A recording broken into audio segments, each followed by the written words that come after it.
Good afternoon. Paulie, can you hear me? Okay. That was for the shout out to the video guys. Good afternoon. As John said, my name is John Ellis. First and foremost, if you hear, my kids are in the back with my wife. I'd like to give a shout out to my wife because what I do and why I do it and how I do it is because of her. I actually live in Chicago, and a couple nights a week I hang out in Dearborn. So thank you, Karen, Kate, Kira, Kelly, and John. Let's start. My name's John. I'm not a car guy. I am a software guy, and I work at Ford. Literally and truly, I'm not a car guy. There are four data points that I can tell you about my car. 1, it's a Ford. 2, it's a 2014 Explorer. 3, it has 4 wheels. And 4, it takes unleaded gas. Now, most recently, I did learn a 5th data point, courtesy of the Michigan State Police, that it goes over 90 miles an hour. Truly not a car guy. So let's start with my version of my safe haber. So everything in this presentation should be considered my own opinion. Not an official representation of Ford, and certainly not the other Ford employees. And when I'm off the stage, you'll understand why I have to say that. If you don't ask questions during the course of this session, I can't give you answers. And last but not least, all the rights are reserved, but there are certainly many wrongs available for sale, and some Ford representatives are in the back to take dollars from you, so thank you. So let's start. Some of you may, in fact, this is my first time at car. I was not that I'm a car guy, I didn't even know the sessions existed. So I thought I'd give you a quick introduction using some clips and some quips and some words that I use when I introduce myself to my teams. So who am I? I'm the guy that's never disrespectful, but always irreverent. I'm the guy that says, we're going to build stuff so it just works. I'm that guy that says, hey, before Siri, there was Sync. Keep that in mind, Apple. Don't tell me what I can't do. I'm a software guy. I'll just want to go and do it. I'm the guy that says, go big or go home. And as a software guy, I'm the guy that says, code beats paper. Proof's in the pudding. In short, I'm what we call a developer. I've been developing software for 25 years. These are some of the projects and some of the places that I've worked at, and I'm proud to call myself a developer. Now, as we talk about software, as we talk about this designing for the customer, as we talk about the value of software, it's important to note the software and its presence in historical accomplishments and sort of what the magnitude of that looks like. And so if we look at product built in the 70s, released in the 80s, we all know it, Space Shuttle. It's about 500,000 lines of software code that powered that beautiful machine. In the late 90s, we introduced the Boeing 777, one of Alan Mullally's last products. It had about 3.5 million lines of software code. In 2012, Ford released the Ford Taurus, and it had over 50 million lines of code. And for product that we're envisioning in 2020, we are looking at well over 100 million lines of code. Now, the question that gets asked constantly to me is, what's driving that? The simple answer is this. We are done with the 2-button, push-button radio of yesterday. We demand, our customers demand, your children demand, content whenever they want it, wherever they want it, however they want it, from whomever they want, at any given time, also while in their car. Now, who specifically is driving this? Right there.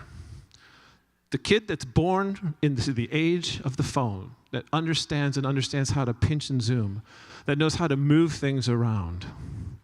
Little quick anecdote, Kate and Kira are in the room. They are my 9-year-old twins. We were driving my wife's car, which is not a Ford. It doesn't matter what it was, but it was not a Ford. I turned the radio on, and the very tail end song of Katy Perry's Hear Me Roar came out. And Kate said, Dad, hey, can you go back? I want to hear that. Start that over again. I said, I'm sorry, kid, I can't. It's a radio. No, Dad, seriously? Just hit the back button, and it will start all over again. I can't, Kate. It's a radio. And Kira, her sister, said, Dad, seriously? Open Pandora, put in Katy Perry, the channel will pop up, and the first song is Hear Me Roar. And I said, guys, I get you. I love you dearly. Can't do it. It's a radio.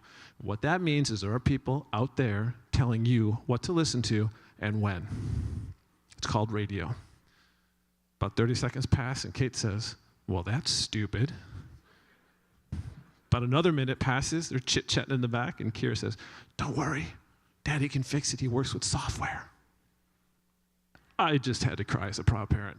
But yes, the whole point of the matter is we have lost sight of the fact that our children are coming in and having capacity and capabilities that are driving the expectations that are far surpassing what we in this room understand or know how to design.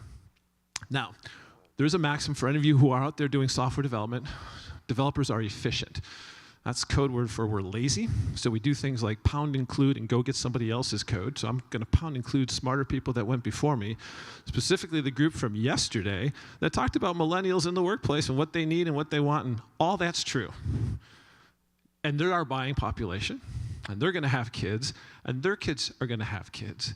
And so we're challenged to be able to deliver a constant evolution of content. But the real question is, how different are we?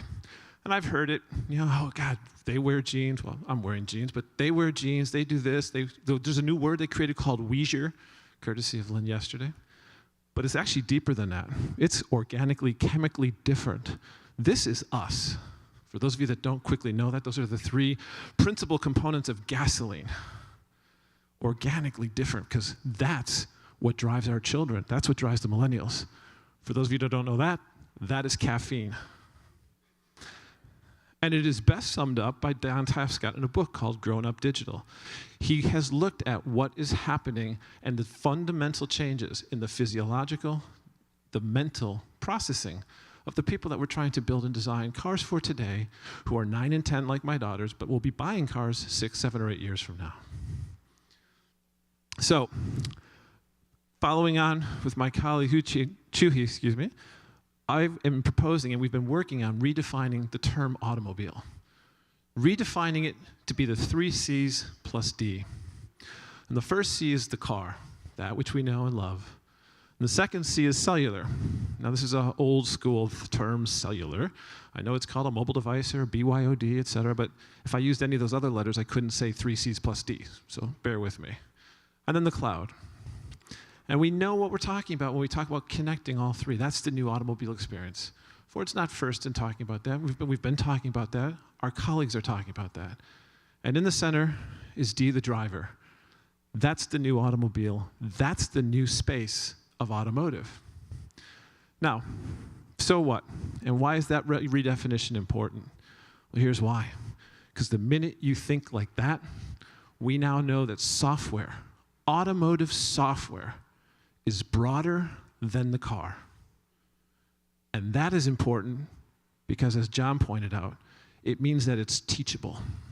And we can teach it to a far broader audience than what we are normally teaching to when we think about automotive software engineers. And that's how we build cars and build automobiles that attract and appeal to that next generation. Now in 2010, actually I'll go back. He made up a good point. In 2007, I was listening to him like, oh right, yeah, he announced the year 2007, the world changed. And I was getting all proud of myself. I'm like, yeah, Ford Sync was introduced. And then he tells me the iPhone. I'm like, darn, shoot. Thought he was going to go with Ford Sync. But we introduced Ford Sync, and then we introduced something on top of that in 2010 because of the iPhone introduction called AppLink. And it was software that we recognize and acknowledge that we were going to be in a race that we could never win. And so instead, we reconceptualized the car. We made software APIs, and we wrapped vehicle head unit functions, screens, buttons, dials, volume, menus. And we projected them out, and we made SDKs, and we do all these cool things that software developers know about. And we wrapped it up, and we said, here, software developer, go build and make something cool. And they did, and they came in leaps and bounds. And today, we have over 70 apps worldwide. Now, why I'm pointing out these is because Ford recognized and acknowledged that they had a role in teaching others about this, which we're going to talk about in a second. But I want to share with you how easy, how simple this actually turned out, and what that new world of automotive thinking allows for. Paul, if you can make sure the sound's up. Ford's here at Facebook this evening. We're all hacking together.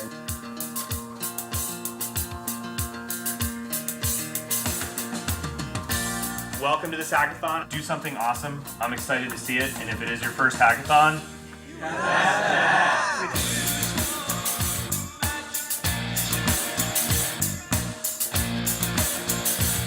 brought chips. I brought habanero chips. Oh, those things are crazy. Well, we're all programmers, we're all nerds, we're all having a good time being up late, drinking too much caffeine and having fun. Sugar-free, come on. Cheers. Cheers. It's 11 right now. Experimentation starts. What I'm working on is being able to automatically check in, and this will happen like right after you ignition off in your vehicle. So you won't even have to do anything extra. We're working on an app that scrapes a bunch of vehicle data off of a real vehicle and tries to do something interesting with it, like give people achievements for getting really good fuel economy and posting it on Facebook so that you can essentially kind of develop some kind of a game in which people try to, outdo each other by getting better and better fuel economy. So we're working on an app that will play the music that your friends are playing right now. You get in your car, you don't have to think about music, you just hit go. But it's just an idea right now. We'll see how much we can create in the next couple hours. Right now it is 1:30. I think the really interesting stuff is about to start. We're doing pretty well. He's taking good advantage of my sync knowledge. I'm taking good advantage of his Facebook knowledge. 8 hours left until the demo, so hopefully we'll be able to get something working before then. Okay, it's 5:44 in the morning. We're about to test for the first time. It's probably going to go down in flames, but we'll learn something, come back soon, and retest. Installation complete. I had slight success. We're very excited. This code is actually working. The code actually works. We got Spotify going into our app now. That was a big step. We're going to have a judging event in the morning, and each team is going to come in front of a panel of judges. And basically see who came up with the most interesting idea. Got it on this thumb drive right here. Yeah, so we were working on a very simple way to sit down in your car and hear music that you'll probably like. You open up your app and it just starts playing music that one of your friends has recently played. Welcome to Facebook events. You have 2 upcoming events. New message from the Glory Johnson Heimat. What's up? Facebook status. Right now you're driving along, you ignition off.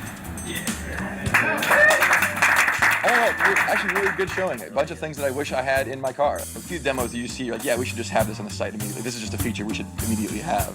That's a kind of a just ship it feature. Just ship that. We're going to go back to Dearborn and decide what we can roll out. I think we have the opportunity to make the ultimate socially enabled car.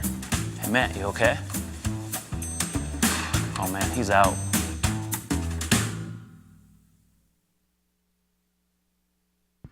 So again, redefining what the automobile means allows us to redefine automotive software and get cool stuff like that. I made the comment before that Ford made a call to arms and over 70 big brands joined the party. Wall Street Journal, Amazon, ESPN, Spotify, others. And in the course of that, we recognized and acknowledged that Ford not only had a responsibility to its customers, but it had a responsibility to the industry. And so at CES last year, we announced that we were going to take the unprecedented move of taking all the software from the head unit on the cell phones and everything that we'd ever created, documentation, toolkits, and make it open source and do open development from that point forward. And so we announced a project called Smart Device Link.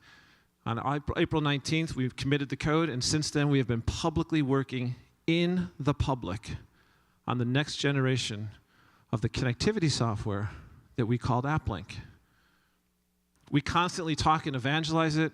We constantly commit to the industry at large that we, Ford, are working in public. So how does that actually work? Ford, or any OEM, would contact their regular tier 1 and say, hey, I want this linking technology called SDL in my next head unit. The tier 1 says, that's great, no problem, pulls the source directly from the SDL project. Then goes ahead and integrates it, does the normal things that we do in the automotive industry. Then finally delivers a production unit back to the OEM, and the OEM goes through their standard acceptance procedures. So the process is the same as it is today. What's different is the software used. And you might say to yourself, well, that's really cool, John, but what's so uniquely different about that? Well, first is OEM or OEMs can operate in public. We can be building the code. If you go out and look at the GitHub, for those of you who are software developers, you'll see that there are Ford-badged employees making code commits. You'll see code commits from tier 1s that are working with us. But more importantly, and what's really, really cool, is you'll see code commits from third-party OEMs. Companies like TI, Intel, NVIDIA, third-party software companies, the W3C. We welcome anyone and everyone to work on the code, build the code, expand the code. But we didn't stop there. We recognized that we had to educate developers about that. Developers, again, are those who are reaching out to you, to your children, and to your children's children to come. And so, like good software developers, we created developer.ford.com as a continuing education outreach. It's a program by developers for developers. We teach you how to develop the software that you saw. If you were excited by what you saw on Facebook, and that video is actually on YouTube with millions of views, if you're excited about that, if you like that, if you have other ideas, we show you how to do it. We give you code segments. We teach you how to do it. We welcome you to come and hack with us. But we didn't stop there. This year, we set a goal for ourselves to deliver the first ever automotive industry developer conference. So there is going to be a software developers conference on September the 8th, coincidental to CTIA Supermobility, which itself is the 8th to the 11th in Las Vegas. If you are a developer, or if you are interested in developing, we welcome you. We want you to be a part of what we believe is the beginning moment of the redefinition of the automotive industry, this time by the automotive industry. So you might sit there and say to yourself, why is teaching automotive software so important, John? I mean, we've got people, we've got our tier 1s, we've got automotive software engineers, we've got it. We've got it covered really clear. We're good. I'm just going to leave you with this graphic to correct that impression.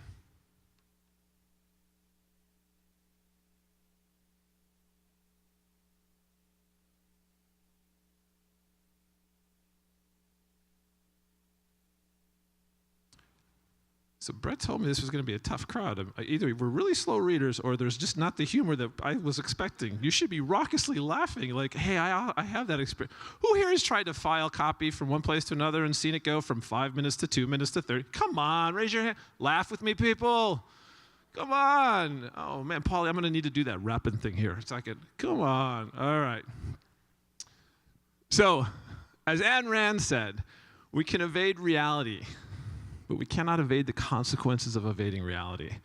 The millennials are here. Their children are coming. They have defined themselves by the digital objects that they consume and use in their everyday life.